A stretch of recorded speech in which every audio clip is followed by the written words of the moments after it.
Hi guys, in this video we are going to be going through the different roof styles and window styles that I'm going to be teaching you in Unit 2, Part 1. In this unit we'll be discussing architectural features and styles in general, and in this video we're going to be going over, like I said, roofs and windows, and then we will do doors together in class. So we're just going to dive on in, and hopefully it makes sense. Usually I teach this in person, but you know, we're rolling with the punches. So, okay, so we are going to start with roof styles, and you are going to need to follow along in your Unit 2 Part 1 notes. So if you did not pick those up when you came in, make sure you get those notes, and you're going to follow along and fill this out as we go. So our first roof that we're going to be talking about today is called a gable roof. This is one of the most common roof styles that you will see on houses. It is a roof that has two sloping sides, but it has, so you know how when you look at this picture example right here, let's look at the yellow house, like the actual house, you see how the siding is like visible all the way up the point of the house. That is where your gable is exposed. It's like your roof is like this, and then like you see how you see my face through the roof. That's like an exposed gable, and so you're gonna that's what makes the roof gable, and I'll show you some more examples of that as well, so if you are still a little confused. So you see how we have the white stucco or siding, I can't really tell, brick, whatever it is, going all the way to the point. That is your gable. Same thing here, we have the white hardy board and like the brick going all the way up the gable. And so this makes it a gable roof. Here's some more examples. Okay, and then our next roof is called a gambrel roof. This one is not as common. I get really excited when I see these because I think they're very unique, and I like the shape of them. What I get excited about is I feel like you see this roof mostly in barns, and so to see it on a house is really fun. It kind of gives like Nantucket, the Hamptons, like New England type vibes, which I really like. And so I really like a gambrel roof, but basically what it is it has a gable roof. So you can see like the, in this picture, the blue siding or hardy board goes all the way to the point, but then it has an extra sloping edge. So you have like your gable, and then it comes down and has another slope right there. So like I said, you're gonna see these really commonly on barns, but I do like seeing them on houses, and I get really excited when I see them. So here's some more examples. So you have your gable, and then you have those extra sloping sides, and that were super fun, really unique. I think they add a lot of character to your home. Here's some more examples. You get what I mean when I say like Nantucket beach house, the Hamptons, like that's what I think of when I see these homes. And then we have our next roof. It's called a hip. Sorry, my picture's in the way. There we go. Okay. So a hip roof is your second most common roof style, at least the ones that I see in the state of Utah. So as you're driving around, you'll see a gambrel, not a gambrel, a gable roof and a hip roof the most frequently. A hip roof is where, think of it almost like say you've built like a house of Legos, and then you like have your fully encased roof, and you just like place it on the top, if that makes sense. Every side is roof. Okay, there's no exposed gables. You don't see the hardy board, the brick, the stone, the siding, whatever it is that is your house is made of. You don't see it going all the way to the top because the roof sits on it almost like a little hat. So it is a roof that has sloping ends and sloping sides. So here you can see the difference in these versus the gable roof. So you see you have fully encased. You have an exposed gable right here at the very front of the home, as you can see how the brick goes all the way to the front, and you have that front piece being a gable, but the rest of the roof is a hip roof. Here's some more examples. It is very common to have one exposed gable or have your fronts be exposed gables, and then the rest of the roof be hip. Or you can have like this style on the right where everything is a hip roof. And then we have a flat roof. This is where the roof is horizontal or nearly horizontal. It's okay if it is like slightly slanted. Obviously, if it's like this, it's a completely different story, but like a slight slant is fine, or it's gonna be completely flat. Really easy to identify. We all know what flat means. So I'll show you some more pictures of this, more examples. You're gonna see these, they're very, very common in modern and contemporary architecture. So that's where I see them the most. I don't really see them in a lot of other housing styles. Sometimes on a Spanish style like this one on the left, but again, they're more common in modern and contemporary. Here we have like a southwestern style, and then again a modern and contemporary on the right side. Okay, and then we have this roof. It's kind of fun. These ones are called mansards. And what this roof is you have a completely hipped roof. Okay, so it's like a little hat, is what I like to think of it as, that you place. And then it's almost got like a second hat, if that makes sense. So we have a hat on top of a hat on top of a house. These ones are kind of hard to see unless you're like up higher and you say like you're driving in a hill over and you can like see like the roofs of houses. Then you can see them, but otherwise they're kind of hard to see because the second slope is so dramatic usually that it's hard to see the top hip roof. So you can really only see them if you're up higher. But what this is, the actual definition is it has a hipped roof with 2 pitches, and the bottom pitch is very steep and the top pitch is much flatter, so it's usually not seen from the ground. So here are some examples. Here are the different kinds of mansards you can have. A straight, convex, concave, or S-shape. I like, personally, the concave and the straight the best. I think those look the coolest. You're going to see them very frequently on Victorian houses. So if you ever go through old neighborhoods in like Farmington and Layton, Ogden, those areas, and you see a lot, or Salt Lake City, if you see a lot of the old Victorian homes up in those neighborhoods, a lot of them have mansard roofs. Here's some more examples. Ooh. See, I just find them so, like, they're just really different. This is obviously an AI image, but still, I just think it looks really cool. But they're fun. Like, it just is a different detail. It's not a super common roof, and so you get kind of excited when you see them. Here's just some type of palace, I'm assuming, that has a tin mansard roof. Okay, and then we have a salt box. This is honestly my least favorite. Well, it's one of my least favorites. I just think it kind of gives like old schoolhouse vibes, and it's just not my favorite. I don't really see the point of them. And what you have is a gable roof, and you can tell it's a gable because the siding or whatever it is the house is made out of is all the way to the top. You can see it. But the rear roof line is much lower and like longer than the other one. And so the reason I think it looks a little bit strange is that like the front of your house has like more stories, and then as you go towards the back of your house, you have like less stories. I don't love it. It's not my favorite, but I do get excited when I see them because again, they're rare, which is kind of fun. But yeah, they're not my favorite style of house. It's a house style too that we'll talk about, but it's not my favorite style of roof either. Here's some examples. And then we have a shed roof. A shed roof is a roof with a single slope.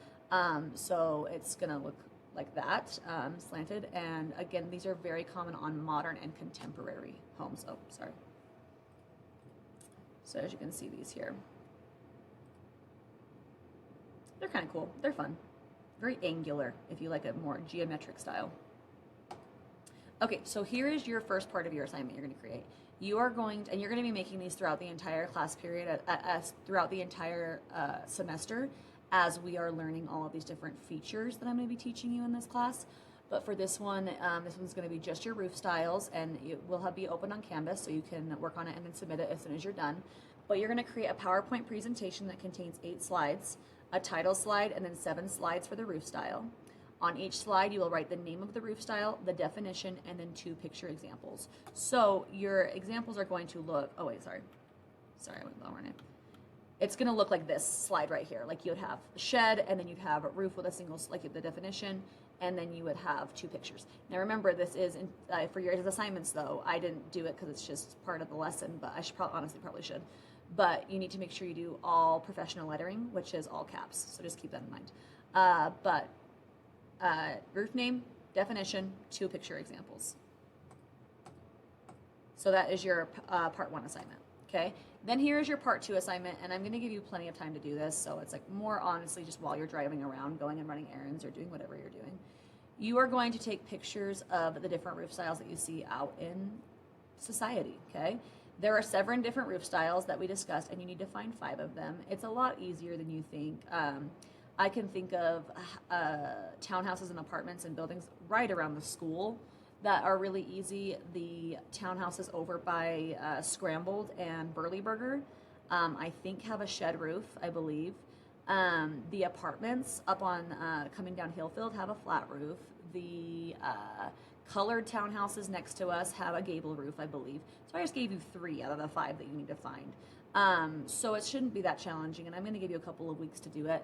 And all you're going to do is put them into a PowerPoint presentation, a separate one, and you're just going to title it. Just put your picture in, and then just give your title. I don't need a definition or anything. So you're going to find your picture. Say you use the colored townhouses as gable. Put the picture in, title gable, and that's all you need to do for your 5. So it should be like 6 slides total. Your title slide, and then 5 pictures. You could even put multiple pictures on one slide if you wanted to with 2 different titles. Okay, then we're going to keep going, and we're going to go into windows, and then I'll give you your assignment for that, and that's all we need to do for today, okay? So for our windows, we have our first kind of window, and it's a casement window. This is a side hinged window that swings in or out. I think of these windows as like the fairy tale windows, and I think of them as like Cinderella when she like swings the windows open and like summons the birds to come and like clean for her. That's what I think of. And so I always think of like Cinderella starts with C, casement window starts with C. And what it is, it's these windows that you swing open or pull open, either way, depending on which way they're hinged. But they're very cottagecore, and cottagecore is very in right now. So you might be seeing these a lot more in some architecture as homes are getting built or people putting them in. But they're also in older homes, which are kind of fun. But here are some examples of casement windows. They're really popular in kitchens because like there's like this stereotype from like the 1950s that like every single day 1950s housewife would like bake up apple pie for her husband coming home from work, and she'd have to set her pie out on her windowsill to cool. And so they would have these casement windows to place the pie on the windowsill to cool. But those are some fun examples of that. And then we have our double hung windows. Okay, so these ones are a little interesting. A lot of you probably have a single hung window in your house where you just like lift the bottom up, and that's how you get your air flow. But what these are is they're called double hung windows. And so not only can you push the top, like the bottom up, you can also pull the top down, and you're getting like this cross ventilation system. It's a sash window where both sections are operable. Like I said, most of you probably have seen a single hung window or have a single hung window in your home, but this is a double hung, and I don't see them very often, honestly. I don't find them to be super common. Doesn't mean they don't exist, I just don't feel like I see them very often. So your single hungs look like this, with the one that you hold up, and then double is where you pull up and then push down. Or push up, pull down, yeah. Here are some examples of those. Okay, and then here we have our dormer windows. These are super fun. They are windows that project from the attic. I love these. They're on really common in housing styles that we're going to talk about in our future lesson, and it's on Cape Cod homes, which are really fun. But I love these. I think they're a great detail to add, and I think they give your house so much character. Here are some examples of those. And then for this one, a picture window, it's kind of our most boring window, but they're necessary. They are a large window that consists of one pane of glass. They do not open, and their main purpose is to let in light. Like that's their whole, and maybe open up the space a little bit. But these are picture windows, don't open. They have one single pane of glass, and you can have like different panes in there, but it's one single glass. Here are some examples of some picture windows. And then here we have bay windows. I absolutely love these. I think they're so fun. This is a window that's built to project outward from an outside wall in a square or rectangular configuration. We have 2 different windows that I'm going to talk about that project outwards like this. One is called a bay window, and then we have a different type. I'm going to tell you a really weird way that I remembered it to like distinct between the 2, and you can use it if you want, but if it doesn't work for you, please don't make fun of me. But what these are, I like to think of these as almost like reading windows. Like you think of like having like a bench along this window on the inside, and like sitting on your window bench and reading a book while like looking at like outside. It just is like a really like romantic, like simplistic type window in my opinion. Here are some examples of some bays. Remember, they have to be angular to be considered a bay. Angular. So usually you're going to have 3 or what, and they're going to go like in an angular fashion. I do like the ones above in the kitchen. That's really fun. This one's interesting. You've got your bay window above your sink that also is an herb garden, which could be fun if you like to grow your own herbs and cook with them. Kind of a different take on that. And then here's our second window that I was going to tell you about that's similar but different. This is called a bow window. So We have our bay window and we have our bow window. So they sound very similar so people can get them confused. And this is a curved projecting window. So our bay window is angular, our bow window is curved. A couple of ways is people think of a bow and arrow and how a bow and arrow has a curved edge to it. I think of something a little bit more weird. I just like do a play on words and I think of like bovular because it's oval. And then bangular because it's angular. I know, it's silly, but that's how I've always remembered it, as like a bangular window or a bovular window. Please don't judge me. And here are, so here's the difference of a bay versus a bow. I am impartial to these windows. I think they're really cool if they take up an entire wall and it's almost like you have like a curved front of your home, and so the window takes up the whole thing. I don't really like when they just project outwards like this, personally. That's just my opinion. I like more of this look. Yeah, these aren't my favorite. I like a bay window much better, in my personal opinion. And then we have a Palladian window, and what these are is, these are like, I think of them as like fancy windows. What you have is, I'm going to teach you what a fan half round window is in a moment, but a fan half round, that's the top window. It looks like a fan or a half round circle. And what you do to make it a Palladian is, or Palladian, is you're going to place it above 3 rectangular windows in over the middle piece. Okay, so we have our Palladian windows. I can't remember which way it's pronounced. And they kind of give a very like regal look, a very presidential look, in my opinion. I picture like these types of windows in like the White House or like any kind of like president's quarter. And then we have a skylight. A skylight window is a window that's set into the roof or ceiling. Very common in attics. So you can see those maybe a lot in attic spaces. Here are some different ones. I like to think that these two are in love and they are daydreaming about each other, and they're both looking out their skylight windows, daydreaming about their next date because they're super in love. Isn't that the vibe it gives? And then here's our fan half round window. That's what I was telling you about earlier. It's a half circular window, kind of looks like a fan, and it's usually placed above a door or a pediment. Not always. I'll show you an example of one where it's completely by itself. But you can see that the one on the right is not a Palladian window because it's not placed in the center one, and it's over 3. That's how you can tell the difference. This one's just placed over looks like single hung windows. Here is one on the left. You can see that is by itself. It's kind of an odd look in my opinion. I think they look better when they're placed over windows. This one on the right is also not a Palladian, because it's not over just the middle one. It fans over the entire thing, which makes it just a fan half round window. And then we have a side light window. These are really common on your front doors. They are a vertical, narrow row of windows used on one or both sides of a door, usually on your front door, and it's a way that you can kind of look outside and see who's coming to your house. It just kind of depends on your style. I see these, sometimes I feel like if your front door has windows in the door, they don't use the side lights, but it's really just kind of up to your own preference. Here's some examples. I do prefer them to be frosted or frosted glass because I think it provides more privacy. I don't like the idea of having a completely open, exposed window where people could like look in your house. I don't like that. And then we have a sliding window. It's the most common window. You probably have dozens of them in your home. It's a window that just slides open horizontally. Just like this. Okay, so here's your second assignment. You're going to create another PowerPoint. So you're going to be making 4 PowerPoints total within these 2 assignments. This one is going to be titled your Window Styles PowerPoint, and it's going to contain 12 slides, a title slide, and then 11 slides for each window style. On each slide, you will write the name of the window, the definition, and 2 picture examples, and submit on Canvas by the deadline. So your assignment, like your slide will look like this. A sliding window, definition, 2 pictures. Remember, use professional lettering, so all caps.